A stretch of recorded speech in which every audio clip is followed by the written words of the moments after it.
Hello welcome to social post. నేను మీ వాసవి ఆచార్య. అందరూ ఎలా ఉన్నారు? బాగున్నారా? సో చాలామందికి కర్మ అంటే ఆ, అది ఒక మతం, లేదా అది ఒక వ్యవస్థ, లేదా ఇతరితర అపోహలు ఉంటాయి వాటి మీద. కొంతమంది చాలా పవిత్రంగా భావిస్తారు, కొంతమంది దాన్ని వ్యతిరేకిస్తూ ఉంటారు. కానీ మనకు సనాతన ధర్మంలో స్త్రీకి ఉన్న ఇంపార్టెన్స్ ఏంటి, సనాతన ధర్మంలో హిందూ తత్వానికి ఉన్న ఇంపార్టెన్స్ ఏంటి, మన ఆచారాల వ్యవహారాలకు ఉన్న ఇంపార్టెన్స్ ఏంటి, కట్టుబాట్లకు, వీటన్నిటికీ, ఆలయాలకు, విగ్రహ ఆరాధనకు ఉన్న సాంప్రదాయాలు కానివ్వండి, వ్యవహారాలు కానివ్వండి, ఆచారాలు కానివ్వండి, వీటన్నిటికీ ఉన్న ఇంపార్టెన్స్ ఏంటి, అసలు దీని గురించి బాబా మహాదేవ్ గారు ఏం చెప్తున్నారు? సో ఈరోజు మనతో మన స్టూడియోలో బాబా మహాదేవ్ ఉన్నారు. కాకినాడ పట్టణానికి 9 కిలోమీటర్ల దూరంలో ఉన్న మహాజ్వల ఆశ్రమ వ్యవస్థాపకులు. సో ఈరోజు ఆయన మన స్టూడియోలో ఉన్నారు. ఆయనతో మాట్లాడి వాట్ ఈస్ మెయిన్ బై సనాతన ధర్మం ఆయనతో ఈరోజు డిస్కస్ చేద్దాము. అండ్ అందరికీ ఇంటర్నేషనల్ యోగా డే శుభాకాంక్షలు అండి. సార్ యోగా గురువు కూడా, యోగా గురించి తెలుసుకుందాం, మెడిటేషన్ ఎలా చేయాలో తెలుసుకుందాం, సనాతన ధర్మం గురించి తెలుసుకుందాం. సో బాబా గారిని ఇన్వైట్ చేద్దామా? బాబా గారు ఎలా ఉన్నారండి? చాలా బాగున్నాను.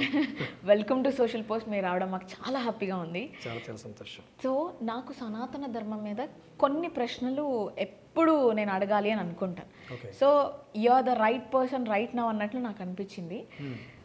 ఏంటి అంటే చాలా మతాలు అనేవి పుట్టుకొస్తూనే ఉన్నాయి, డే బై డే కావచ్చు, సంవత్సరాల కొద్ది కావచ్చు, యుగాల కొద్ది కావచ్చు. కానీ సనాతన ధర్మం అనేది నిక్కచ్చిగా యుగాల నుంచి అది అలా వస్తూ ఉందన్నమాట. ఎక్కడ కూడా మార్పు లేకుండా నిశ్చలంగా ఉంది. అసలు మీ దృష్టిలో సనాతన ధర్మం అంటే ఏమంటారు సార్? సనాతన ధర్మం అనేది అనాదిగా పునాదిగా మీరు అన్నట్టు సృష్టి ప్రారంభం నుంచి ఉంది. అది సృష్టి ఉన్నంత వరకు కూడా ఉంటుంది. ఎందుకంటే సనాతన ధర్మం అనేది ఒక రూపాన్ని చెప్పదు, ఒక పేరుని చెప్పదు, ఒక మార్గాన్ని చెప్పదు, ఒక విధానాన్ని చెప్పదు. నీ అభిమతం, నీ అంతరాత్మని అనుసరించి ప్రయాణించడమే సనాతన ధర్మం. అంతరాత్మ ఎప్పుడు కూడా పరమాత్మకి అనుసంధానంగా ఉంటుంది, పరమాత్మతో మమేకమై ఉంటుంది. కాబట్టి అంతరాత్మని పట్టుకొని మనం వెళుతూ ఉంటే ఖచ్చితంగా మనం సనాతన ధర్మాన్ని పాటిస్తున్నట్లు. సనాతన ధర్మం పంచభూతాలకి అనుగుణంగా ఉంటుంది, పంచభూతాలని ఆరాధిస్తూ వెళుతుంది. పంచభూతాలే మనం కదా, మనలో 5 నింగి, నేల, నీరు, నిప్పు, గాలి, ఈ 5 కలిస్తేనే ఒక శరీరం తయారవుతుంది. అది మానవ దేహమైనా కావచ్చు, వేరే జీవమైనా కావచ్చు. ఒక దేహం తయారవ్వాలంటే, ఒక వస్తువు తయారవ్వాలంటే ఖచ్చితంగా ఈ 5 మూలకాలు ఉండాలి. ఆ 5 మూలకాలే ఓం నమ శివాయ, నమ శివాయ అనేటువంటి ఆ మంత్రం. పరమేశ్వరుని నుంచి ప్రారంభం నుంచి ఉన్నటువంటి మతం అనేది కాదు, ఇది ధర్మం, ఇది సనాతన ధర్మం. మతం అనేది జస్ట్ ఒక సింపుల్ మార్గం. ఇది అలా కాదు, అనంతం. ఇది ఒక మార్గం కాదు, ఒక దారి కాదు, ఒక రూపం లేదు, ఒక పేరుకు కట్టుబడి లేదు. కాబట్టి ఇది అనంతంగా ఉంటుంది. సనాతన ధర్మం ముఖ్యంగా ప్రకృతి ఆరాధన మీద ఆధారపడి ఉంటుంది. అన్నిటిలోనూ భగవంతుని చూడడం, ప్రతి ఒక్కరిలో, ప్రతి అణువులో పరమాత్మని దర్శించడం, ఇది సనాతన ధర్మం మొట్టమొదటి కాన్సెప్ట్. అందుకనే మనం గాలిని వాయుదేవుడిగా పూజిస్తాం, నీరుని గంగాదేవిగా పూజిస్తాం, సూర్యుడిని అగ్నిదేవుడిగా పూజిస్తాం, అలా భూమిని భూమాత అంటాం, ధరణిమాత అంటాం. అన్నిటినీ కూడా, చెట్లని, పుట్లని, అన్నిటిలో కూడా మనం దైవాన్ని దర్శిస్తాం. అలా మిగతా మతాల్లో అలా ఉండదు. ఎందుకంటే ఒక మతాన్ని అభిమతంగా చేసుకొని, ఒక మార్గాన్ని సృష్టించి, కొన్ని విధానాలు రాసుకొని దానికి పర్టికులర్గా వాళ్ళు కట్టుబడి ఉండిపోతారు, కొన్ని సూత్రాలు కట్టుబడి ఉంటారు. అది ఎవరైతే చెప్తారో ఆ ప్రవక్త, ఏదైతే మత ప్రవక్త కానీ, మత ప్రబోధకుడు కానీ, మత ప్రారంభకుడు కానీ ఎవరైతే ఉంటారో వాళ్ళు చెప్పిన దాన్నే ఇంకా వాళ్ళు తూచా తప్పకుండా పాటిస్తూ వెళ్తారు తప్ప అంతరాత్మని అనుసరించరు. కానీ సనాతన ధర్మం మాత్రం అంతరాత్మని అనుసరిస్తూ వెళుతుంది. అది కొండల్లో, కోనల్లో, ఎక్కడెక్కడ ఉంటారు, వాళ్ళు కూడా పాటిస్తూ ఉంటారు. ఒక గుడి కడితేనే, గుడిలోకి వెళితేనే కాదు, ఒక ప్రార్థనా మందిరంలోకి వెళితేనే కాదు, ఎక్కడ ఏ గుడి లేకపోయినా సరే మడిదునుకుని ఒక రైతు కానీ, పని చేసుకునే ఒక కూలీ కానీ, ఎవరైనా సరే సనాతన ధర్మాన్ని అనుసరిస్తూ అప్పటికప్పుడు ఎక్కడికక్కడ ప్రార్థన చేసుకుంటూ దైవంతో అనుసంధానం అవుతారు. అది సనాతన ధర్మం యొక్క గొప్పతనం.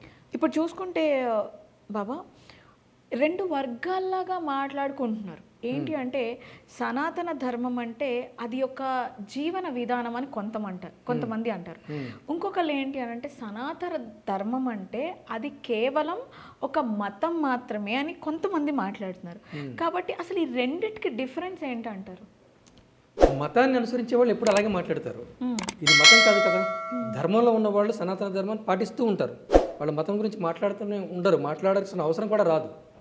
ఇంకొకరితో విభేదించాల్సిన అవసరం కూడా సనాతన ధర్మంలో ఉన్నటువంటి వాళ్ళకి లేదు.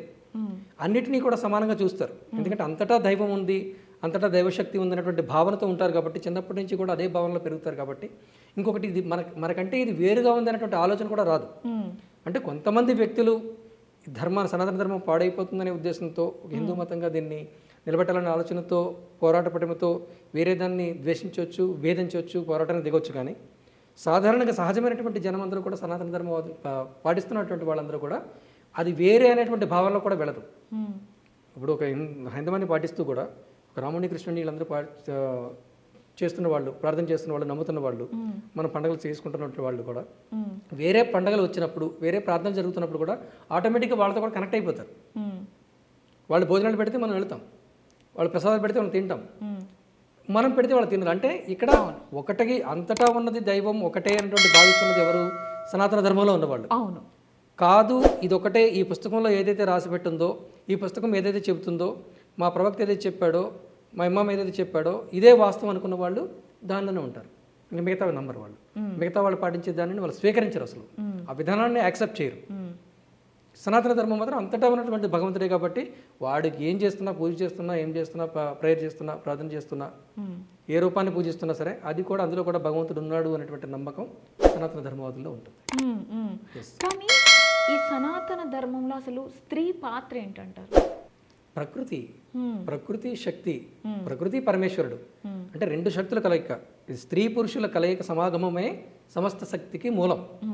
ఇక్కడ స్త్రీ వేరు, పురుషుడు వేరు కాదు, దేహాలు మాత్రమే వేరు. స్త్రీ అనేటువంటి ఒక దేహం, పురుషుడు అనేటువంటి ఒక దేహం, ఇది సృష్టికి మూలకం. రెండు కలిసినప్పుడు మళ్ళీ సరికొత్త జీవం పుట్టుకొస్తుంది. కాబట్టి ఇక్కడ వేర్పాటు వదం అనేది లేదు. శక్తిని తక్కువగా కానీ పురుషుని ఎక్కువగా కానీ ఇక్కడ చూడలేదు.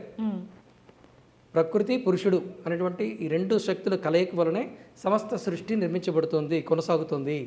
కాబట్టి ఇక్కడ స్త్రీ శక్తి, పురుష శక్తి ఈక్వల్గానే కొనసాగించబడుతుంది, ఈక్వల్గానే చూస్తాం. అందుకని అర్ధనారీశ్వరుడు అంటాం. శివుడిని అర్ధనారీశ్వరుడిగా ఎందుకు మనం పూజిస్తాం? రెండు శక్తులు సమానము. ఒకరిలో ఉన్నటువంటి ఒక దేహంలో రెండు శక్తులు ఉంటాయి. నీలో పార్వతీ పరమేశ్వరుడు ఉన్నాడు, నాలో పార్వతీ పరమేశ్వరుడు ఉన్నాడు. అలా ఉంటేనే జరుగుతుంది. ఎందుకంటే మీరు అమ్మ నాన్న ద్వారా వచ్చారు, నేను కూడా అమ్మ నాన్న ద్వారా వచ్చాను. మళ్ళీ ఒక సరికొత్త జీవం రావాలంటే నాతో ఇంకో దేహం కలవాలి, మీతో ఇంకో దేహం కలవాలి. అంటే ఇక్కడ 4 శక్తులు, అంటే 2 శక్తులే 4గా కలిస్తే ఒకటి అవుతుంది. అంటే మీలో 2 ఉంటాయి, పురుషుల్లో 2 ఉంటాయి, 4 శక్తులు కలిసి ఏకమవుతాయి.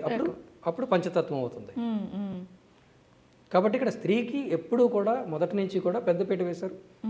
సనాతన ధర్మంలో స్త్రీకి ముఖ్య పాత్రనే ఉంటుంది. ఇక్కడ ఇంకొకటి మనం మాట్లాడుకుంటే గురూజీ, చాలా మంది నేను కర్మని బిలీవ్ చేస్తున్నాను, కర్మ అనేది ఒకటి ఉంది, కర్మ ఉంది కదా చూసుకుంటది అని ఇలాంటి మాటలు మాట్లాడతారు. కర్మ చూసుకోవడం ఏముండదమ్మా. కర్మ అంటే ఏంటి? నేను ఇదే విషయం చెప్తున్నాను చాలా మంది తెలియక కర్మ అంటే రాసి పెట్టబడి ఉందేమో, ఎవరో బ్రహ్మ రాసాడేమో అని అనుకుంటారు. అది కరెక్ట్ కాదమ్మా. కర్మ మీన్స్ వర్క్, పని, మనం చేసిన డ్యూటీ, జాబ్. ఏదైతే మనం చేస్తామో దాని తగిన ప్రతిఫలం మనకి లభిస్తుంది, దానివల్ల మనకు లభిస్తుంది. కాబట్టి మనం ఏం చేస్తుంటామో దాని తాలూకు యాక్షన్ మళ్ళీ ప్రతిచర్యగా మనకి వస్తూ ఉంటుంది అనమాట. అంటే నిన్న మనం జీవించినటువంటి జీవన విధానం ఈ రోజుకి అది అప్లై అవుతుంది, ఈ రోజు మన జీవన విధానం రేపటికి అప్లై అవుతుంది, లాస్ట్ మినిట్లో మనం చేసినటువంటి పని ఈ మినిట్కి అప్లై అవుతుంది. ఇదంతా కూడా కర్మ అనేది ఎవరో రాసింది కాదు, మనం చేసుకుంటున్నటువంటి పని, మనం ప్రవర్తిస్తున్నటువంటి తీరు, మన విధానం, ఇదే మనకి జీవితానికి భవిష్యత్తుగా మారుతుంది అనమాట. మన గతమే వర్తమానం నుంచి భవిష్యత్తులోకి వెళుతుంది. అంటే మన పనే అది. బ్రహ్మ అంటే అహం బ్రహ్మాస్మి అంటాం, బ్రహ్మ తర్వాత రాస్తాడంటారు. బ్రహ్మ అంటే ఎవరు? అహం బ్రహ్మాస్మి అంటే నేనే బ్రహ్మను కదా. అంటే సనాతన ధర్మం ఇదే చెప్తుంది, నేనే బ్రహ్మనై ఉన్నాను. కాబట్టి నా తలరాత్రి ఎవరు రాస్తున్నారు? నేనే రాసుకుంటూ ఉన్నాను, ఎవరు రాయట్లేదు. మీ తలరాత్రి ఎవరు రాస్తున్నారు? మీరే రాసుకుంటూ ఉన్నారు. కాబట్టి కర్మ చూసుకుంటుంది కాదు, మీరే చూసుకోవాలి. మీరు చూసుకుంటేనే కర్మ కరెక్ట్గా వర్కౌట్ అవుతుంది. తద్వారా మీకు ఫ్యూచర్ మీకు అనుబంధంగా వస్తుంది, అనుకూలంగా వస్తుంది. అంటే ఈ కర్మ సిద్ధాంతం అనేది చాలా కీలకమైనది. సో జీవితంలో మనం చేసే పనులకు ఈ కర్మ అనేది ఎలా శిక్షిస్తుందని అంటారు? అంటే నిజంగా శిక్షిస్తుందా? ఖచ్చితంగా. ఇప్పుడు రికార్డ్ అవుతుందమ్మా, మనం పర్ఫెక్ట్గా రికార్డ్ చేస్తేనే రేపు పొద్దున్న ఆడియన్స్ దాన్ని మెచ్చుకుంటారు, లేకపోతే దీంట్లో పాయింట్స్ క్యాచ్ చేస్తారు. మనం సరిగ్గా చేయలేదనుకో దీనివల్ల మనకి తర్వాత బ్యాడ్ నేమే రావచ్చు కదా. ఏదైనా ఒక డ్రైవర్ ఉన్నాడమ్మా, డ్రైవింగ్ కరెక్ట్గా డ్రైవ్ చేశాడు అనుకోండి, కరెక్ట్గా రీచ్ అవుతాడు, ప్యాసింజర్స్ని కూడా పర్ఫెక్ట్గా తీసుకెళ్ళగలుగుతాడు. తను కరెక్ట్గా డ్రైవ్ చేయకపోతే తద్వారా యాక్సిడెంట్ అవుతవచ్చు, తన జాబ్ కోల్పోవచ్చు, అనేక రకాలుగా ఉంటుంది. కాబట్టి కర్మ సిద్ధాంతం అనేది ఏదో ఎవరో రాసి పెట్టింది కాదు, మనకు మనం చేసుకునేదే, మన భవిష్యత్తుని మనం నిర్మించుకునేదే. ఓకే. సో అంటే ఈ కర్మ ఫలితం అనేది మనకు డెఫినెట్గా ఉంటుంది. ఖచ్చితంగా. మరి ఆ కర్మని మనం తీర్చుకోవాలి అని అంటే ఎలా? అందుకనే కదా మన మనసుని నిగ్రహించుకోవాలి మొట్టమొదట. మానసికంగా, శారీరకంగా, ఆత్మికంగా, ఆధ్యాత్మికంగా మనం బలంగా ఉన్నప్పుడు, పరిశుద్ధంగా ఉన్నప్పుడు మనం చేసే పనులన్నీ కూడా పర్ఫెక్ట్గా ఉంటాయి. మన మైండ్ పర్ఫెక్ట్గా ఉంటే మనం చేసే పని పర్ఫెక్ట్గా ఉంటుంది. కాబట్టి మైండ్ని పరిశుద్ధం చేసుకోవడం కోసం మనం నిరంతరం ప్రయత్నం చేస్తూ ఉండాలి. అరిషడ్ వర్గాలు ఉంటాయి మనలో, కామ, క్రోధ, మద, మోహ, లోభ, మాత్సర్యం అనేటువంటి 6 రకాలుగా విభాగాలు ఉంటాయి. వాటిని మనం తగ్గించుకొని కంట్రోల్లో పెట్టుకొని మన జీవన విధానం కొనసాగిస్తే అప్పుడు మనం చేసే పనులన్నీ కూడా చక్కగానే ఉంటాయి, సక్రమంగానే ఉంటాయి. తద్వారా మన లైఫ్ బాగుంటుంది, అందరితో అనుబంధాలు బాగుంటాయి, సంబంధాలు బాగుంటాయి. అంటే కర్మని మార్చుకునే అవకాశం కూడా ఇదే కదా మార్చుకోవడం అంటే, ఇదే కదా. ఇంతేనంటారా? అంతే కదా, కర్మ మనం చేసే పనిని మార్చుకోవడం, పర్ఫెక్ట్గా చేయడం. అంటే ఓన్లీ కేవలం పని, ఆలోచన, దాన్ని ఇంప్లిమెంట్ చేయడం ఈజ్ కాల్డ్ కర్మ. కానీ చాలా మంది కర్మ అంటే ఏదో అన్నట్లు అజ్ఞానంలో ఉండిపోయారు, తెలియక. సో యాక్షన్ ఈజ్ కాల్డ్ కర్మ, రియాక్షన్ ఈజ్ ఆల్సో కాల్డ్ కర్మఫలం. Okay, I'm sorry for that. కర్మఫలం అంటే సోషల్ మీడియా బయోస్ లో కూడా కర్మ బిలీవర్ అది ఇది అన్నట్లు వాళ్ళు. What is mean by this కర్మ బిలీవర్? అంటే కర్మ బిలీవర్ అంటే కర్మని కొంతమంది అనుకుంటారు, అతనికి వస్తున్నటువంటి కష్టాలకి నష్టాలకి ఎవరో కారకులు అనుకుంటారు. నా కర్మ ఎలా ఉందిరా, నా కర్మ ఎలా తగలడింది అంటుంటారు. బట్ ఆడి కర్మ తగలడం కాదు, నువ్వు చేసుకున్న కర్మ, నీ పనులు అలా తగలడ్డాయి. మన పనులు మనం చేయకపోతే, పర్ఫెక్ట్గా చేయకపోతే, జీవితంలో క్రమశిక్షణ లేకపోతే మన జీవితం అధోగతి పాలవుతుంది. తెల్లవారు లేచి చక్కగా ఉదయాన్నే ప్రార్థన చేసి, ఏదో యోగా చేసి, వ్యాయామం చేసి, తలస్నానం చేసి మన డ్యూటీకి వస్తే అంత హ్యాపీగా ఉంటాం. లేకుండా ఆదరాబాదరిగా ఏదో లేవాల్సిన టైం కంటే కొద్దిగా లేట్గా లేచి పరిగెత్తుకొని ఆటో పెట్టుకొని బస్సు ఎక్కి వస్తే ఎలా ఉంటుంది? హడావుడి అయిపోతుంది మొత్తం అంతా. చేయాల్సిన పని మీద కూడా దృష్టి పెట్టలేకపోతాం. ఓకే సార్, నేను ఇంకొకటి కూడా విన్నాను, మన కర్మ తొలగిపోవాలి, పీస్ ఆఫ్ మైండ్ రావాలి, యాక్షన్స్ అనేవి పర్ఫెక్ట్గా ఉండాలి అని అంటే నువ్వు మెడిటేషన్ నుంచి యోగా వరకు ప్రతిదీ నీ శరీరంలో ఉన్న అవయవాలని సాధన చేయాలి అన్నట్లు వినడం జరిగింది. అంటే ఈ యోగాకి అంత విశిష్టత ఉందంటారా బాబా? ఎగ్జాక్ట్లీ. మెడిటేషన్కి కూడా ఉందా? యోగా వేరు, మెడిటేషన్ వేరు కాదు. Meditation is one of the part in yoga. Okay. యోగాలో మెడిటేషన్ అంటే ధ్యానం అనేది ఒక భాగం మాత్రమే. యోగా అంటే 8 విభాగాలతో ఉంటుంది. యమము, నియమము, ఆసనము, ప్రాణాయామము, ప్రత్యాహారము, ధారణ, ధ్యానము, సమాధి. ఆ 7వ విభాగం ఏదైతే ధ్యానం ఉందో అది మెడిటేషన్. కాబట్టి యోగాలో 8 విభాగాలని మనం సాధన చేస్తూ ఉండాలి.